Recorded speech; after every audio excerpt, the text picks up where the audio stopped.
গ্রাম ছাড়া ওই রাঙা মাটির পর আমার মন ভুলাই রে। আজকে পথে যেতে যেতে এই গানটা খুব মনে পড়ছিল।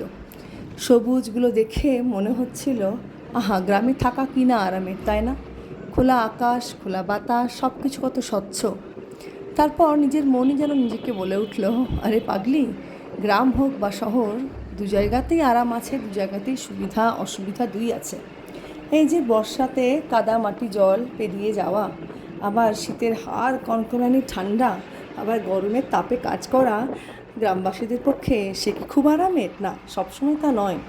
তবে এই যে শহর পেরিয়ে যাচ্ছি, আমি শহরে আছি, কোথাও বড় বড় অট্টালিকা, কোথাও আলোর সুবিধা, কোথাও বা কল খুললেই জল আসছে, এই সুবিধাও তো আরামের বল, এই সুবিধাও তো দরকার, তাই না? হ্যাঁ, মন নিজেকে বলল ঠিকই তাই।